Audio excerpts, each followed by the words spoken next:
Earlier today, President Biden actually slightly lost his footing once again. He was coming down Air Force Ones. The video of it comes just as there was actually a new report from Axios that came out earlier today that the president's team have been focused on ensuring he does not publicly trip as voters worry about his age. So that was obviously very, very minor. In the past, we've seen there a little bit right there. But the report from Axios has a lot of people talking because it says he's been doing a lot of things. He's been seeing a physical therapist, supposedly, doing exercises to improve balance since he had stumbled back in June, and he wears sneakers more often instead of dress shoes in some cases so he won't slip. But they see it, to be serious, as a real political liability potentially in an election year. So apparently that, according to Axios, is being talked about inside the White House.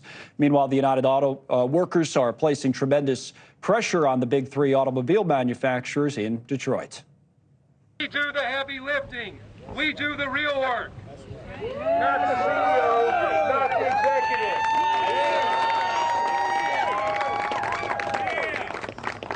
And though we don't know it, that's what power is. We have the power.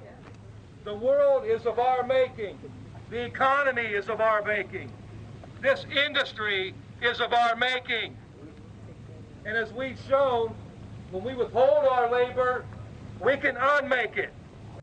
All right, so that's earlier today. So President Biden, there he is, standing right behind Mr. Fain and joining the workers in their fight for fair wages, working conditions as the strike enters week 2. So with more on all of this and President Biden's trip and maybe even that Axios piece, my buddy Blake Burman joins us from Washington, chief Washington correspondent for NewsNation, it says right there in the teleprompter.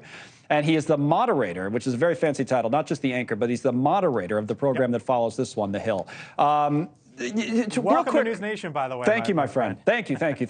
Yeah. Real quick on the Axios piece, as Biden is in Detroit with the auto workers. What did you make of that? And they said that the White House is taking this very, very seriously. He's wearing sneakers, that they're really worried about older person falling and what that might mean politically.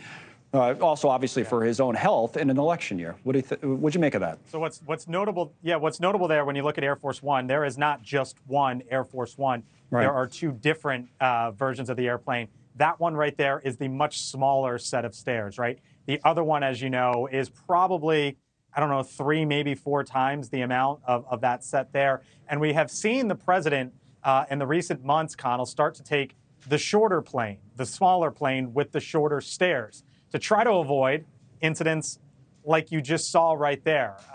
Sort of a little bit of a stumble there. But look, this all goes, as we know, to questions about the president's age and fitness. It is, if not the most important issue for voters when it comes to the president and his reelection campaign, certainly I think you can safely say it's the second one behind the economy, Connell.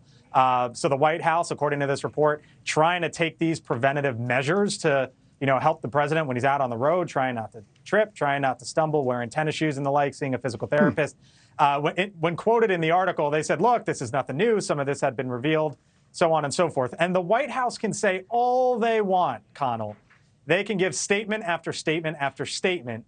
It is not going to change how people feel about one of the biggest topics in this country right now, politicians seeking re-election in their 80s and in some cases in their 90s. Thank you for watching. Go to newsnationnow.com to find NewsNation on your television provider. And don't forget to click the red subscribe button below to get more of NewsNation's fact-driven, unbiased coverage.